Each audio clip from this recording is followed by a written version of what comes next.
Son eventos que desafían nuestra comprensión y raciocinio. Han sido objeto de debates y reflexión en diversas disciplinas y religiones. Las personas que han experimentado esto aseguran tener una transformación en sus vidas. ¿Pero de qué hablamos? ¿Intervención divina? ¿Evento sobrenatural? ¿O designios de una fuerza superior? Acompáñenos a revelar los enigmas detrás de los milagros. Bienvenidos. Esto es Hora Contacto.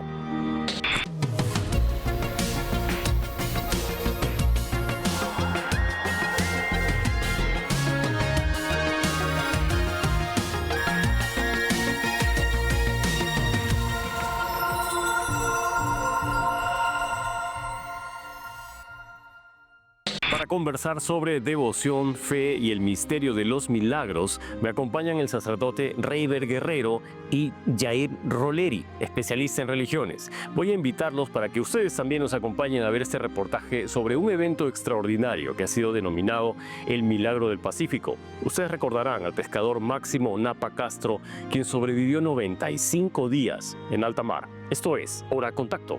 Adelante. ¡Lo hiciste! ¡Me mataste en el helicóptero! ¡Me arrodillé! 95 días a la deriva. Una historia de supervivencia que desafía la lógica y abraza la fuerza del espíritu humano. Entonces cuando los ecuatorianos ven que yo subo, todos comienzan a llorar y me dicen, tú eres un milagro, me dicen, tú eres un milagro porque aquí 750 mías. ¿Quién? ¿Quién? Él lo hizo. Yo soy consciente que mi Dios lo hizo. Este es el increíble relato de Máximo Napa. El 7 de diciembre de 2024, Máximo Napa, un pescador peruano, zarpó desde San Juan de Marcona en una jornada más de pesca. Pero ese día, la probabilidad jugó en su contra. El motor de su embarcación falló y quedó a la deriva en medio de la nada. No tenía agua, con la lluvia nomás llegué a vivir. Pasó Navidad, Año Nuevo y su cumpleaños número 61 en su embarcación, solo. A 750 millas de la costa, en aguas internacionales, las provisiones escasearon 20 días antes de ser rescatado. La supervivencia lo obligó a recurrir a medidas extremas. Yo no quería morir. 95 días. He llegado a comer cucaracha, pájaro. Lo último fue tortuga. No quería morir. A mi madre, tengo mi madre viva. Yo decía, señora, que sea vivo o muerto, pero tráemelo, mi hijo, aunque sea para verlo. El milagro para Máximo llegó el 11 de marzo de 2025. Un helicóptero lo avistó en alta mar y una embarcación ecuatoriana lo rescató. La Marina de Guerra del Perú lo regresó a casa.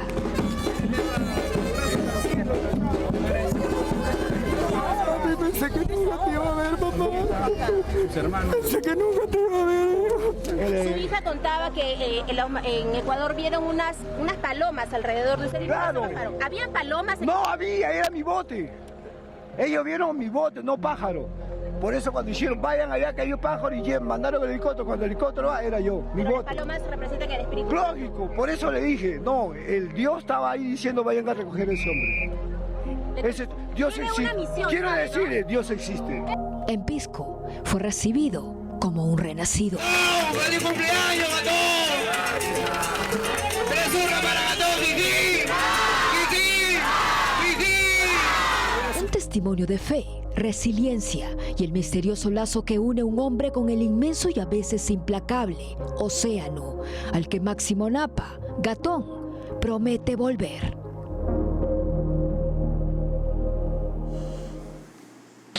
Wow, de verdad. ¿Cómo explicamos algo así? ¿Misterio o un instinto de supervivencia extremo? Padre, por favor. Sí, los milagros efectivamente existen. Es un poco difícil de dar una definición exacta de lo que es un acontecimiento sobrenatural, ¿no? Muchos humanamente lo tomamos con supervivencia, es verdad, mediante el lado humano. Pero si hablamos del aspecto de la fe, es Dios quien interviene y hace una y mil formas para poder demostrarnos de que Él existe, de que Él está en este mundo entre nosotros, sino que muchas veces el ser humano decide caminar en este mundo solo, alejado de Dios, y nos hace eso un poco quizás ver estos acontecimientos en dos maneras, ¿no? El deseo de la supervivencia, efectivamente, aferrarse a la vida, es algo natural de todo ser humano. Exacto. En el lado espiritual, Dios obra de una y mil formas, y para poder explicar un milagro es mucho más allá que nuestra mente no lo pueda dar una definición exacta, sino que hay que vivirlo, expresarlo y sentirlo uno mismo, como lo hemos visto en el video. Justamente denota una experiencia él mismo de supervivencia, pero la intervención de Dios hacia él. Son 95 días prácticamente que pudo subsistir en alta mar sin alimento. Entonces vemos ahí la mano de Dios también que va obrando en él. Si el pescador hubiera sido ateo o agnóstico, no tuviera ningún tipo de creencia religiosa y hubiera sobrevivido, ¿cómo se explicaría esto? Es una gran pregunta, en realidad. Desde las ciencias sociales, desde la sociología y la antropología, en los conocimientos que más o menos tengo, entendemos a los milagros como, no como eventos que rompen las leyes de la naturaleza, sino como eventos fundamentales que van más allá de las posibilidades de una persona y de las expectativas de una persona. Y que como superan las posibilidades y las expectativas, terminan incidiendo en la transformación a nivel de fe de una persona. Entonces, respondiendo a tu pregunta, si fuera una persona no creyente, probablemente un evento como ese potenciaría la creencia. ¿Hubiera muerto? No lo sé, no podríamos saberlo. Es una pregunta que va más allá de pronto la explicación, ¿no? De pronto la fe también fue un estímulo adicional a su propio instinto, efectivamente, para poder llegar más allá, ¿no? O sea, él veía señales, digamos, aparecía un ave, se la comía, aparecía lo que sea, se lo comía para sobrevivir, y él lo interpretaba como un mensaje. Efectivamente, ¿no? Vemos las señales de que Dios, quizás al enviar todo ello, pues él lo relacionaba mediante su fe, de que Dios estaba con él, de que no lo dejaba solo, de que siempre su mano protectora estaba junto a él, ¿no? Pero para nuestro público, ¿qué podemos entender, para los dos a la pregunta, qué podemos entender como milagro? Claro, lo que te decía, ¿no? Eventos que van más allá de nuestra lógica, no de la lógica como si fuera una sola cosa, sino de lo que nosotros podemos explicar.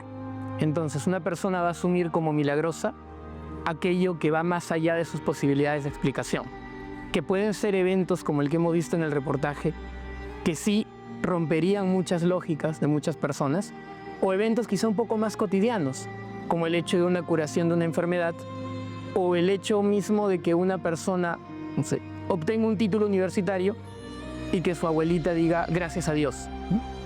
Entonces, digamos, es algo que puede ser más cotidiano, pero que nosotros desde nuestra fe vamos a leerlo como una experiencia milagrosa. ¿Un milagro sería ganarse la lotería?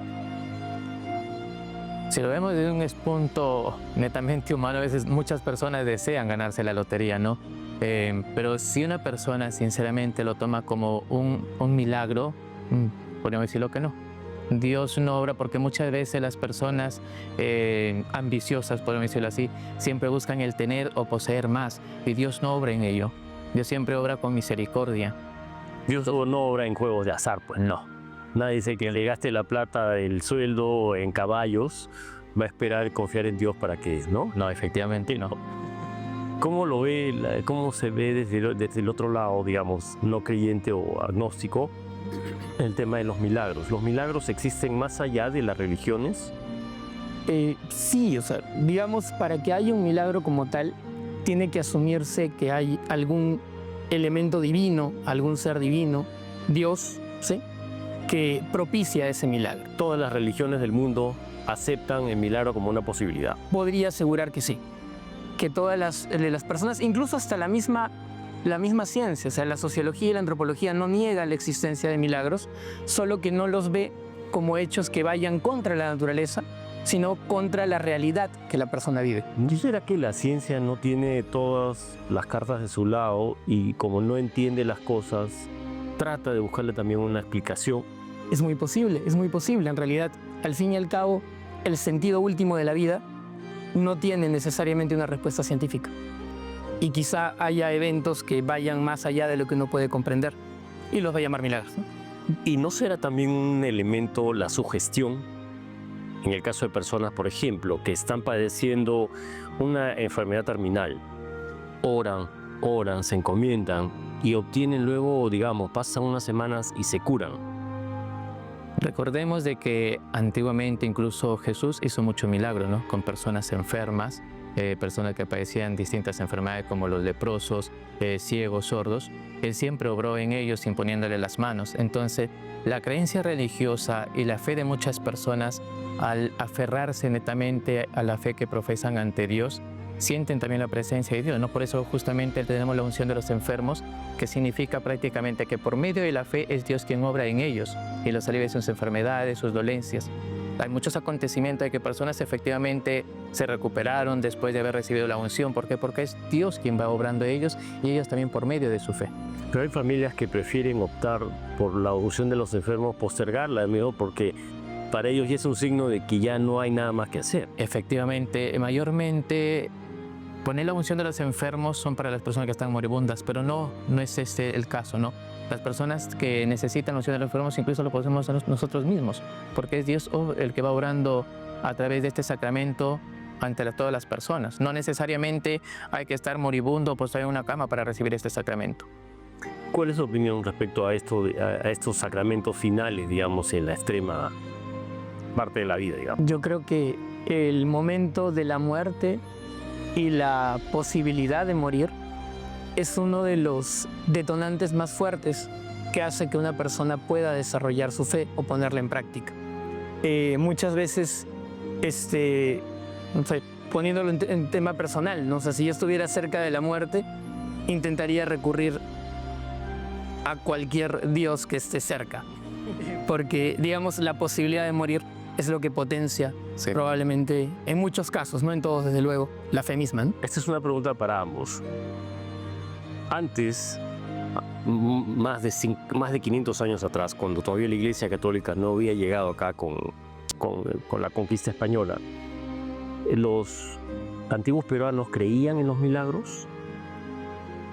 Eran hechos, como digo, que no tenían explicación, ¿no? Si nosotros denominamos un milagro, es porque estamos creyendo en un ser divino, un ser superior, un ser que puede hacer obras que va mucho más allá de nuestra mente, que podamos explicarlo, ¿no? Antiguamente, efectivo, antes que llegue la conquista, pues todos adoraban al dios Sol, ¿no? Entonces, siempre rendían culto a él, en alguna cosecha, en toda la abundancia, siempre rendían culto a él. Y efectivamente la iglesia, en el momento en que llega aquí al Perú, hay un giro, no se le quita cambiar a una persona y colocarle a otra, ¿no? Sino que va poco a poco cavando la fe dentro de la persona. La persona la va haciendo viva, parte de su vida, la fe en él mismo o en ella misma. Bueno, hubo un proceso ahí un poquito duro también, ¿no? Porque el sincretismo cultural, digamos, pasar de los dioses precolombinos, adorar el sol, la luna, las estrellas, a comenzar a adorar a un ser humano como lo fue Cristo, fue un proceso largo, sí, ¿no? No fue inmediato, tampoco fue voluntario. Un proceso muy interesante ahí que tú podrías comentarnos algo. Sí, desde luego. O sea, la religión en el Perú antes de la llegada de España y de la llegada de la religión católica como tal, implicaba una forma de relación directa con los seres divinos, para usar un término más amplio. El pago apuendino era eso, ¿no? El intercambio con la Madre Tierra. Sí, yo ofrendo, yo recibo. Eso es una dinámica de reciprocidad. Esos elementos, si bien no son la manera como doctrinalmente se entienden los milagros, de una u otra forma en el ámbito de la religiosidad popular sí están presentes. Yo me encomiendo a una determinada figura religiosa, ofrezco algo y recibo algo a cambio. O sea, hay una relación de reciprocidad. La misma que hay cuando, por ejemplo, alguien va a comprar algo en la tienda y si es la primera venta del día, encomiendo a mi estampita que tengo al lado, ¿no? Entonces, es una forma de, digamos, de tener a un ser divino cercano. No en los cielos mirando a todos, sino a tu lado. Entonces, en ese sentido se entienden los milagros. Vamos a continuar luego de una breve pausa con algo muy interesante, porque el reconocido actor Paul Gastelum fue uno de los sobrevivientes al COVID-19.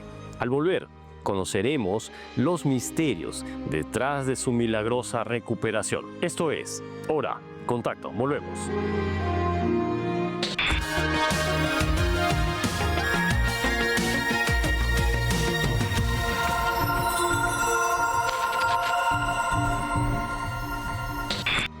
Su familia lo ha catalogado como un milagro que el reconocido actor Paul Gastelum sobreviva al COVID-19. Durante la pandemia estuvo casi un mes en cuidados intensivos y tuvo que utilizar un respirador mecánico. Esta es la historia de Paul Gastelum. Adelante. Y por eso te digo que los últimos minutos de lo que yo me acuerdo es que yo estaba tratando de respirar y no, como que el aire se estaba acabando. Y yo me di cuenta que yo estaba en una crisis que me podía llevar a la muerte.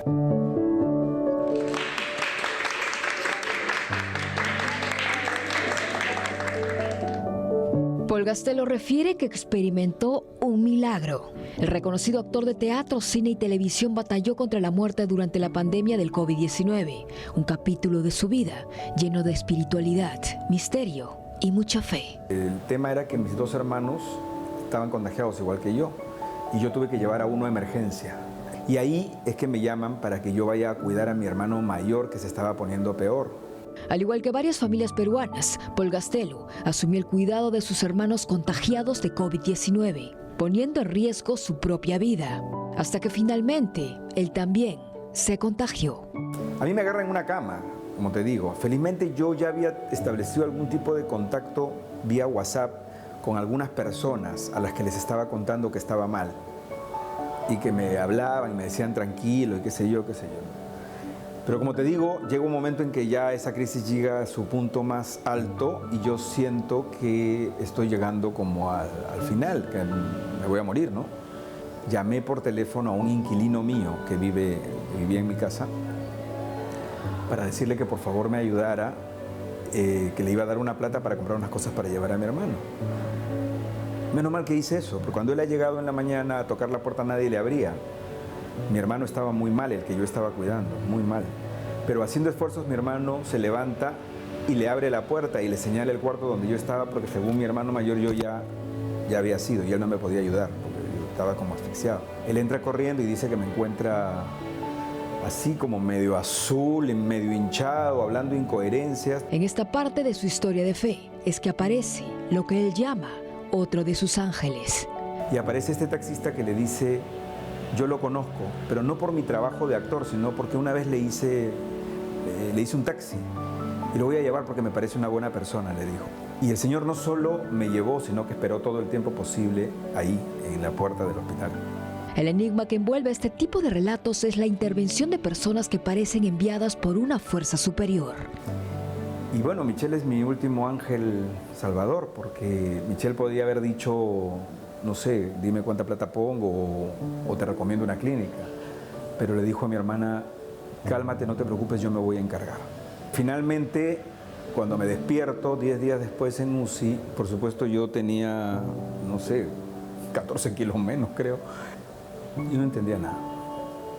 Cuando estuvo en estado de coma, recuerda sueños inexplicables. De pronto estaba en la selva, en una especie de ritual donde una tía gritaba que no te entuben, que no te entuben. Yo seguramente ya estaba entubado. Yo hay muchas de estas cosas que recuerdo que no sé si son en el momento en que estoy entubado o en de UCI, porque a mí ya se me hace un... Pero lo que recuerdo es que habían personajes que yo reconocía y habían personajes que no. Lo que sí recuerdo es que en todas estas alucinaciones yo no hablo nunca, yo solo observo. Paul Gastelum conecta estos sucesos con las intenciones de amigos y personas anónimas, quienes se reunieron en oración por su salud. Quizá había como una energía conectada porque yo estaba viendo cosas, pero afuera estaban pasando cosas. Esta difícil situación no solo puso a prueba su resistencia física, sino que fortaleció su fe. Más aún cuando su familia cataloga como un milagro su recuperación. Yo estoy absolutamente agradecido y por supuesto tengo ahora una fe mucho más fuerte que antes, ¿no? Porque sí siento que sí me aferré. No todas las personas experimentan milagros y los que lo han vivido refieren que es un acontecimiento extraordinario causado por un poder divino. Sin embargo, aún estas manifestaciones encierran muchos enigmas.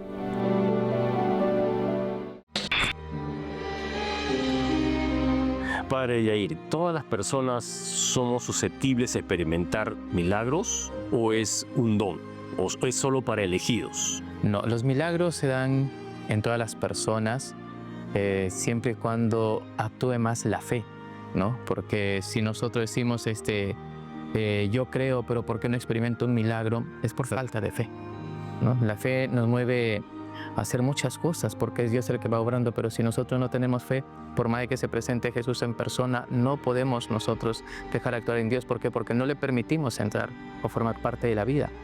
¿Cómo se mide la fe? ¿Cómo puede decir que no tiene suficiente fe solo porque no ocurrió el milagro con determinada persona? ¿Cómo se mide la fe? A ver, si vamos directamente a la Biblia, cuando le dice al paralítico Jesús, ¿no? Le dice, tu fe te ha salvado. O sea, la fe nos hace libres, la fe que es Jesús mismo que nos identifica a todos nosotros, nos ayuda a creer en algo que estamos seguros que Él lo va a conceder. Es la fuerza misteriosa que podemos decir entre la conexión de lo profundo de la oración de la fe con Dios. Y lo del caso de Paul Gastelum, ¿califica según tu punto de vista como un milagro o una persona evidentemente también con un instinto también de supervivencia y un caso médico que se revirtió? No, definitivamente sí. O sea, como comentábamos hace un rato, o sea, no sé si otras ciencias, pero la sociología y la antropología no niegan los milagros. Pero hay un dicho popular, ¿no? A Dios rogando y con el mazo dando. Una persona que en este caso recibe un milagro también actúa y propicia ciertas cosas. Entonces, una persona, no voy a poner nombres porque estamos hablando de la experiencia fundamental de este actor reconocido, pero digamos una persona X que se cura de algo tan terrible como lo fue el COVID en su momento, se cura en el hospital, en la clínica, lo que implica que hay una acción, digamos, dentro del marco de lo natural y hay un elemento sobrenatural que está ahí presente. Entonces, una cosa no niega a la otra. Racional y los factores y elementos sobrenaturales que van más allá de nuestra interpretación.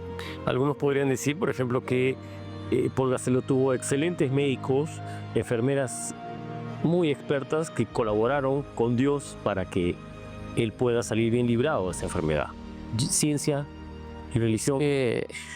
No necesariamente que haya tenido los mejores médicos o... Si es que una persona aún no ha llegado su hora también de partir de este mundo, por más de que tenga, podríamos decir, suficiente dinero, la mejor atención, si es su hora, pues parte, ¿no? O sea, no podemos ser ajenos a la realidad que nos toca vivir, ¿no? No sabemos en qué momento, en qué forma o de qué manera vamos a partir de este mundo. Pero si una persona se aferra, como lo da a conocer aquí el actor, ¿no? Que eso incluso le aumentó más en su fe, el aferrarse más a Dios, lo podemos tomar como un milagro, ¿no? Es como dices, algo muy difícil de poder explicarlo, darle un concepto así exacto, mientras no lo podamos vivenciar, mientras no lo podamos vivir y darlo a conocer, como lo está haciendo él. Y la fe, como creo que quedó medida entre otra pregunta, ¿la fe es un don? Sí. No todas las personas... Es un don que Dios daba a todos, pero uno lo pueden desarrollar más. Okay. O sea, el don ha sido dado a todos. Dios da a todos por igual. No da a unos más, a otros poco, a otros menos. No. Todos hemos recibido por parte de Dios el mismo don. De acuerdo a la persona que lo haga crecer o fructificar ese don que recibe por parte de Dios. ¿Qué hay de la intención? Se dice que la intención es una fuerza de la naturaleza que está dentro de nosotros y que puede generar los cambios, incluso puede sanar a una persona, puede crear realidades. Porque si lo piensas, lo realizas o lo obtienes o lo materializas. Sí, existe algo que es la confesión positiva, ¿no? Que es justamente lo que tú mencionas, ¿no? El pensar algo y hacerlo existir a través del pensamiento. Ahora, ese va a ser un factor. ¿Podría convertirse en un milagro? Puede, claro, una persona puede ir al hospital, digamos, creyendo que se va a curar efectivamente, o como dicen o decimos las personas religiosas, que yo por fe sé que va a pasar, ¿no? También está el otro factor, que es la cuestión médica. La persona está dentro de un hospital y por otro lado hay elementos, como te decía, sobrenaturales que van más allá de toda explicación. Creo que esa mezcla de elementos leída en palabras de una persona que tiene fe es lo que llamamos milagro. Es muy interesante porque hay muchísimas cosas que la religión explica, que la ciencia explica, y a veces hay cosas que no se pueden explicar únicamente con una de las dos. Son ambas las que pueden darnos una explicación Y es por eso que tenemos dos vertientes, dos puntos de vista. Gracias por continuar con nosotros en Hora Contacto. Y al volver conversaremos sobre los misterios que envuelve la imagen del Cristo de Pachacamilla y los milagros de los santos peruanos. Esto es Hora Contacto. Volvemos.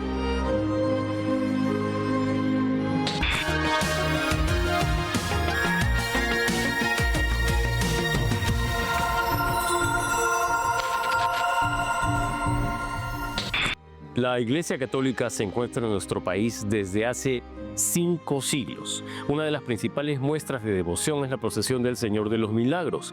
¿Qué nos pueden comentar sobre este fervor popular, por favor, padre? Sí, la historia del Señor de los Milagros es algo que ha marcado un giro que bastante en la fe de muchas personas, ¿no? En el mes de octubre, que se le conoce como el mes morado, en la que efectivamente al ser pintada esta imagen en una pared de adobe y en época del terremoto, todo se destruye, excepto la pared donde estaba pintada la imagen del Cristo de Pachacamilla, actualmente el Señor de los Milagros, ¿no? Muchas personas de aquella época lo tomaron como un signo milagroso, porque fue destructor todo este terremoto, pero aquella imagen pues quedó intacta, inédita.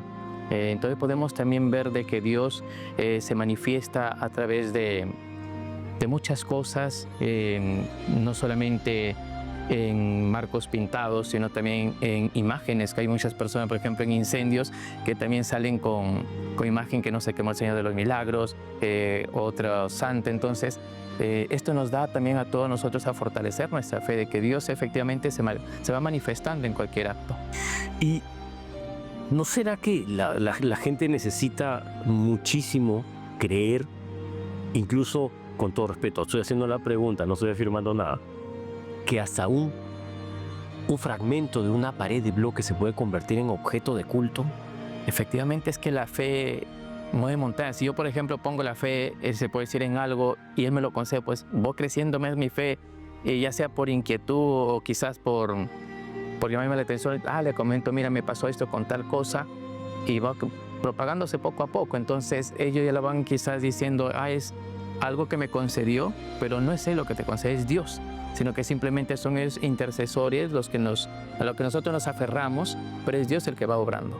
Perfecto, tiene una carga, digamos. Efectivamente. El pueblo, la gente le asigna una carga y un significado por el entorno, las circunstancias, lo que ocurrió y todo lo que significa para ellos. Los antropólogos, dentro de 2000 años, y si existe alguna civilización fuera del planeta y nos vienen a revisar y encuentran que nosotros adorábamos a la luna, al sol, a la tierra, a dioses con cabezas de elefante, como en la India, por ejemplo, o becerros de oro, como teníamos muchísimos millones de dioses a lo largo de la historia. ¿No nos verían con una peculiaridad y con una curiosidad al ver que el ser humano depositaba su salvación, su bienestar y todo en algo externo, en figuras, en íconos?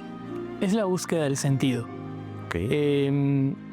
Necesitamos dotar de sentido, sobre todo cuando vivimos una vida que pareciera no tenerlo, o una vida que es demasiado difícil. Entonces, probablemente el milagro más grande en estos casos que hemos visto sea el hecho de que una persona, a raíz de una experiencia fundamental, cambie su vida. Creo que eso es un elemento importantísimo. Okay. Ahora, si vamos a la pregunta, el tema del Señor de los Milagros, el Señor de los Milagros es probablemente una de las manifestaciones culturales más grandes que tiene el Perú. Eso no lo podría negar nadie. El Señor de los Milagros genera toda una forma de organización y de relaciones de reciprocidad entre hermandades, cofradías. El Señor de los Milagros está presente en casi todo país en el que hay una comunidad de peruanos significativa. Entonces, digamos, es un medio, independientemente de que la persona crea o no crea en la imagen y su potencialidad milagrosa, une, integra. Y ese es el milagro, creo, ¿no? Probablemente. Que une.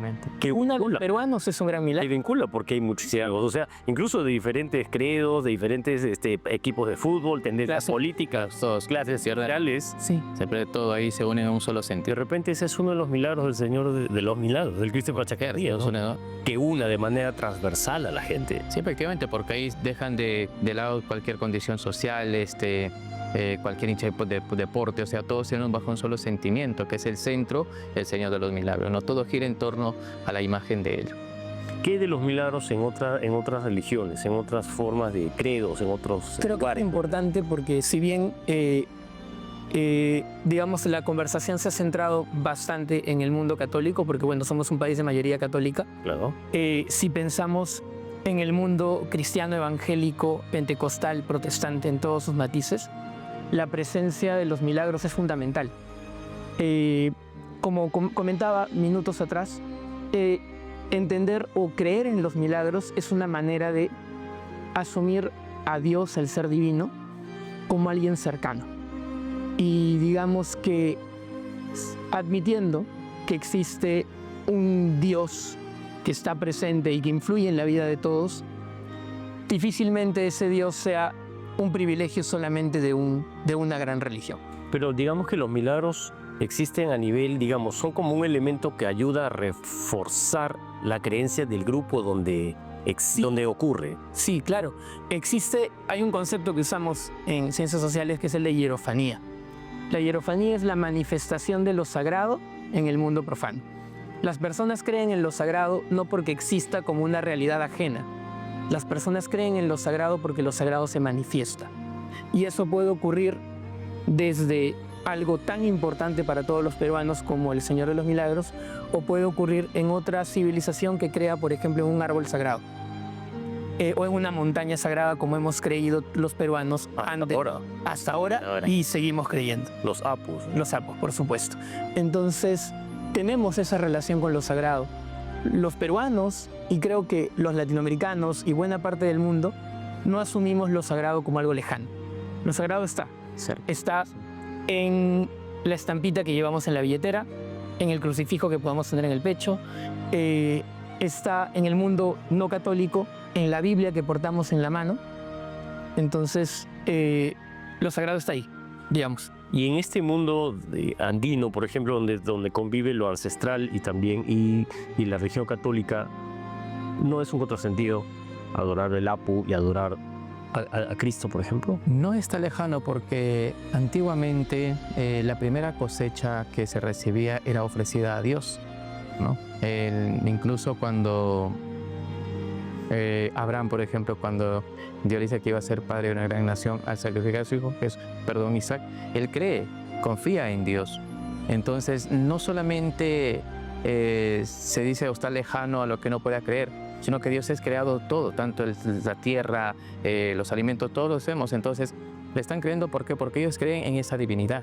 Y el rol, por ejemplo, de la Pachamama también me imagino que genera lo que antiguamente y hasta ahora se consideraría un milagro, ¿no? Sí, sin duda. Pues establecemos relaciones con la Pachamama, ofrendamos, recibimos. Es un intercambio. La relación que tenemos con las cosas sagradas o los elementos sagrados o los seres sagrados es una relación que es de intercambio, es de dar y recibir, dar, recibir, devolver. Y esto está presente pues, en el culto de la Pachamama, en el culto de los apus, en general. En el mundo. Y volviendo al mundo actual, digamos, a lo religioso también, el tema de Santa Rosa de Lima, por ejemplo. Las personas que van hasta un pozo para dejarnos sobres, ahora también se ha abierto la posibilidad de hacerlo de manera virtual. Esto verdaderamente tiene un impacto en las personas, ¿no? Efectivamente, sabemos de que en primer lugar el pozo que fue cavado, o sea, pues fue para que justamente la familia de Santa Rosa pudiesen tener agua. Pero a medida de que fue eso, ya Santa Rosa se puso, relatan, ¿no? Una cadena muy fuerte de fierro en su cintura con un candado y la llave la botó al pozo.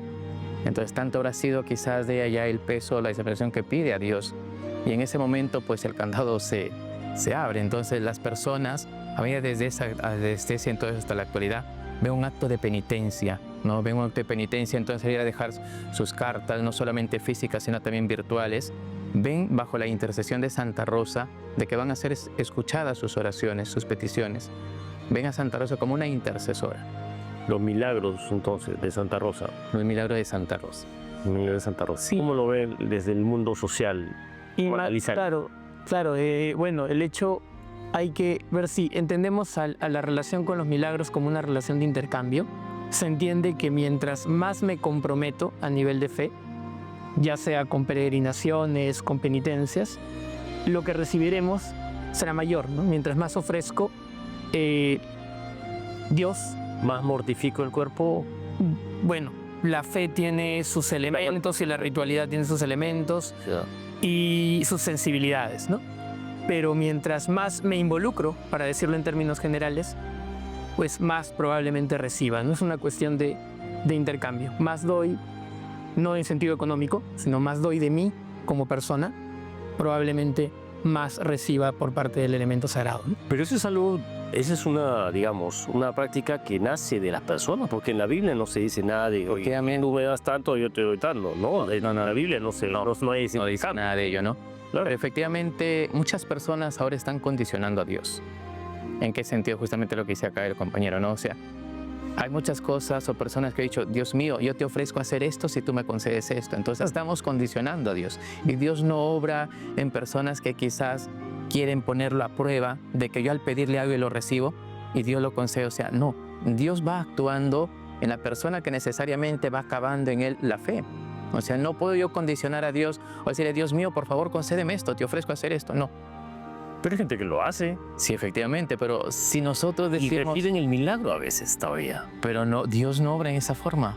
Que Dios no obra en esa forma, ¿no? Si nosotros, por ejemplo, vamos a un texto que está justamente en la Biblia, cuando la pobre viuda da todo lo que tenía una sola moneda, Jesús dice, yo les aseguro que ella dio más que todos. Porque muchas personas a veces ofrecen de lo que les sobra, de lo que quizás ya no necesitan, mientras que otras personas ofrecen lo único que tienen para sobrevivir. Y eso es lo que Dios ve. Y hay un tema un poco polémico, el tema del diezmo, por ejemplo. Hay gente que es obligada a diezmar de sus bienes y creen que así van a recibir el beneficio de Dios, por ejemplo. Es una forma apta, válida, supongo yo, para los creyentes de esas religiones. Pero tampoco en la Biblia se habla, en tiempos pasados se hablaba del diezmo. Sí, efectivamente. Pero no ahora. Antiguo Testamento. Ahora se ha materializado mucho esto, se ha monetizado eso. Sí. ¿Cuál es tu opinión? Es complejo el tema. Sí. Es complejo el tema, bastante complejo. Desde las personas, desde los creyentes, es un tema, por lo que entiendo, porque bueno, he estudiado a algunos grupos evangélicos, que es un tema de compromiso. Aparte de que es un tema que se asume como un deber, es un tema de compromiso. Por la propia ética religiosa, la persona deja de gastar en ciertos lujos, en ciertas vanidades que las personas comúnmente gastarían. Claro. Ese compromiso económico no suele representar más que lo que dejas de gastar. Y allí aparece el elemento religioso para a ese ahorro darle un sentido mucho mayor, mucho más espiritual, mucho más trascendente. Y si la persona cambia su vida, digamos, es muy bien, bastante válido. Yo siempre he sido de la idea de que mientras te dé resultado, sea la forma, muy bien. Si te hace sentir bien, excelente. Si cambia tu vida para mejor, excelente. Y se respetan todas las formas y todos los credos.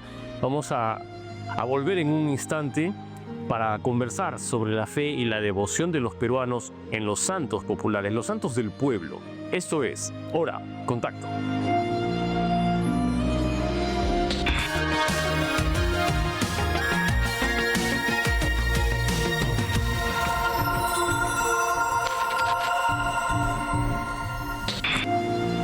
Así como Sarita Colonia y el Niño de los Temblores, nuestra fe se manifiesta a través de la devoción de los santos del pueblo.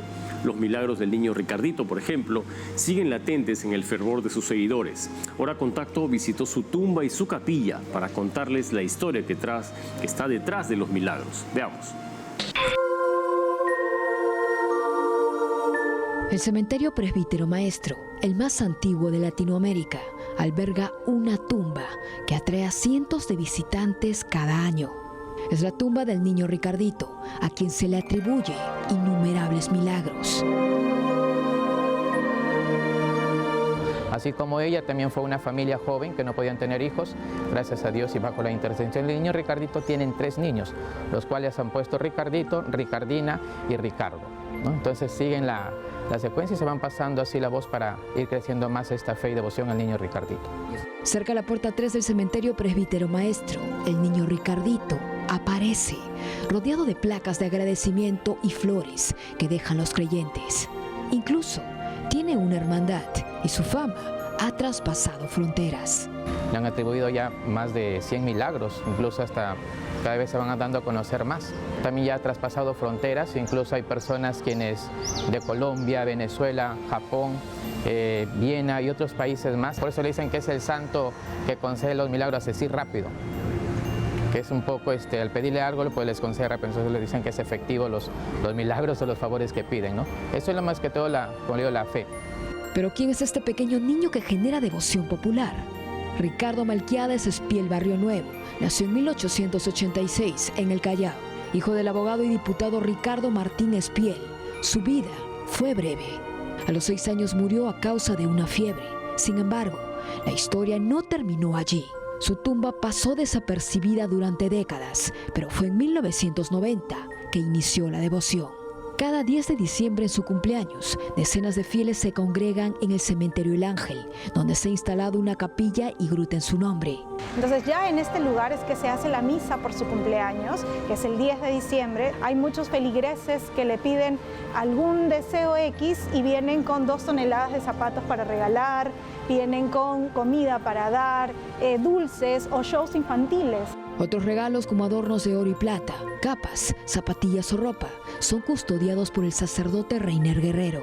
Así como estas cositas trato de poderla custodiar todo, ¿no? Como estas han habido muchas cosas más, pero a veces se las llevan, ¿no? Aunque no es reconocido oficialmente como santo por la Iglesia, se planea construir un museo en su nombre y buscar su canonización a largo plazo.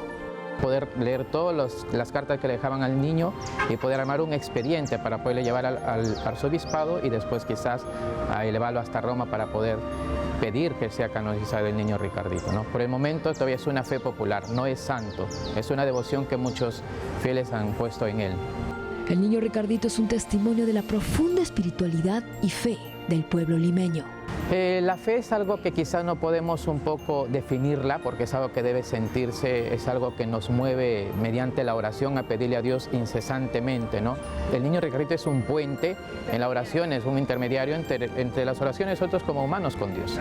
La historia del niño Ricardito nos recuerda que más allá de la vida y la muerte existe una conexión que trasciende lo tangible. Expresiones de fe que enriquecen la devoción popular de nuestra ciudad.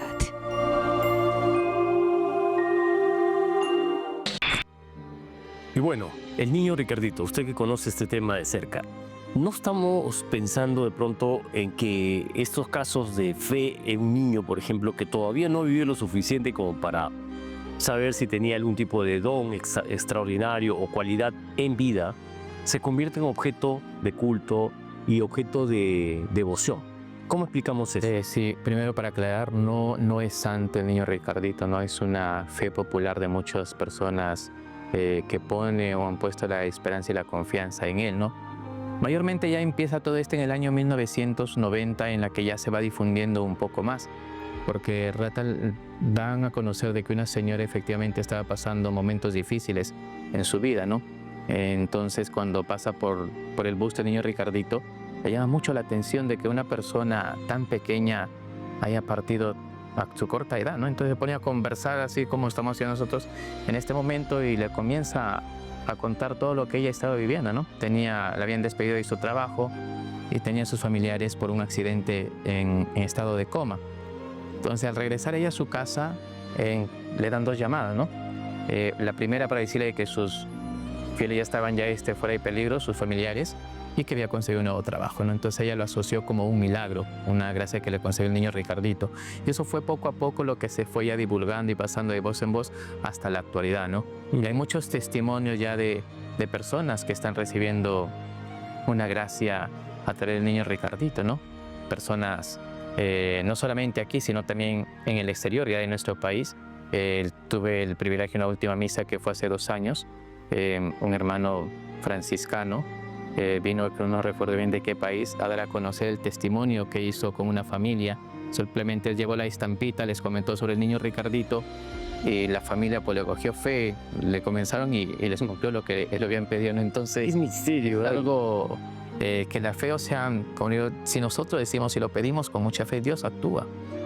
Qué misterio veo yo detrás de los milagros. O sea, como le decía el padre, o sea, podemos comprenderlo en Sarita Colonia, podemos comprenderlo en San Martín de Porres, podemos comprenderlo en Santa Rosa de Lima. Son personas que han tenido ya una vida intermedia en la que se ha podido ver, digamos, algunas conductas, algunas manifestaciones de su compromiso, su fe, en fin, y pueden ser canonizados y son objetos de culto. Sí. Hay, digamos, santos, no voy a utilizar el término santo como le entiende la Iglesia Católica, sino el término santo en un sentido, digamos, más amplio. Figuras santificadas, para decirlo así, que, digamos, se convierten en, por una Objetos de devoción. objetos de devoción o sujetos de devoción, Objetos de devoción.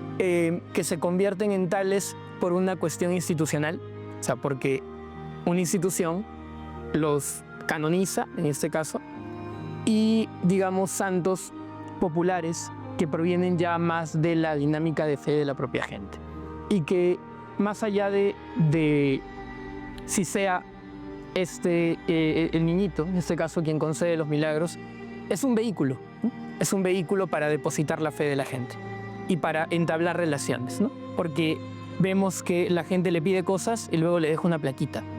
Entonces, vemos que el 10 de diciembre, que es el día de su fiesta, se trae torta, se trae bocaditos y se da de comer a los niños que rodean el presbítero, que estamos hablando de una zona que experimenta formas de pobreza en sus distintas maneras. Entonces, digamos, se dan estas relaciones, se dan estos compromisos, la gente deposita su fe y también desarrolla formas de culto y formas de comunidad en torno a esta figura. Entonces, sí, hay santos que son establecidos institucionalmente y hay otros que provienen de la fe espontánea de las personas. ¿Y qué dice la Iglesia sobre estos santos populares, esos santos del pueblo, más que populares? Sí, efectivamente, para poder, siempre he dicho, ¿no? Llegar a una persona, en este caso, si estamos hablando del niño Ricardito, a llevarlo a los altares, es un procedimiento netamente muy minucioso, ¿no? Primero tiene que ser siervo de Dios, que es lo que le da, en este caso, la Iglesia Católica. Y si es que ellos investigan y ven de que efectivamente fue un milagro, pasa otro procedimiento. Primero, entonces, a nivel diocesano. ¿Ya se inició ese trámite? Todavía. Todavía no. Eso tiene que iniciarlo alguien, pues, ¿no? Sí, efectivamente, dentro de los proyectos, cuando se hizo la Gruta del Niño Ricardito, que en paz descanse el señor Luis Repeto, con él iniciamos esta travesía de poder hacer la gruta, de poder recolectar todas sus cartas, todo lo que dejan al niño, y poder armar un expediente para poderlo elevar al arzobispado, ¿no? A la diócesis. Pero en tiempo de pandemia, pues también él perdió la vida, ¿no? Entonces ya no hubo una persona quizás interesada, espontánea, que pueda sumergirse en este proyecto y poder elevar, porque tenemos hechos, tenemos todos los acontecimientos, tenemos el bolo donde están las cartas, no solamente actuales, sino unas que son más antiguas. Pero mi pregunta iba en este sentido. ¿Qué opina la Iglesia Católica de los milagros que le atribuyen los fieles al niño Ricardito o a Sarita Colonia o a otros santos del pueblo, hasta Chacalonga? Sí, efectivamente. Atribuyen milagros. Sí, como lo estaban explicando muy bien el hijo acá, ¿no? Son algunos santos reconocidos netamente ya por la Iglesia, al igual que otros no. Ya, algunas personas, en este caso, lo mismo coinciden como sacerdotes, algunos los niegan, otros no. Ahí efectivamente, ¿por qué? Porque división también. Si hablamos un poco fuera de la Iglesia, podríamos decir, o sea, claro. Si yo, por ejemplo, como religioso que soy, como sacerdote, digo, no, pero él no es santo, entonces yo no puedo por qué seguir promulgando más su fe, pero estamos hablando de una fe no solamente de una, de dos, de tres, sino son muchas personas, y son los testimonios que dan a conocer. Efectivamente, cuando yo llegué ahí al cementerio, son hace 7 años, desde esa época hasta la actualidad me he sumergido mucho en ello, porque al ver testimonio de las personas que dan a conocer los milagros, ver personas que van, se arrodillan, lloran, hablan con él, y después de ese procedimiento me buscan para conversar y verles un tema de tranquilidad, es algo impactante, ¿no? O sea, el darse cuenta de que una persona con una profunda fe viene a pedir algo al niño y le concede y después regresar a darle gracias por lo que le concedió, pues es algo extraordinario.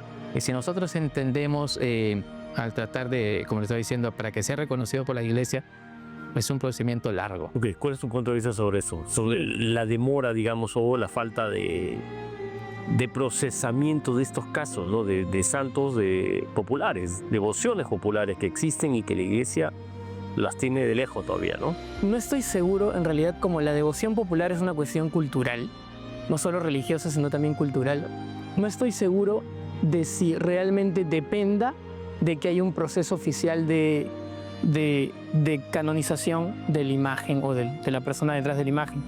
No estoy seguro de que sea fundamental para las personas. ¿Tú crees que pierde su feeling si se vuelve oficial?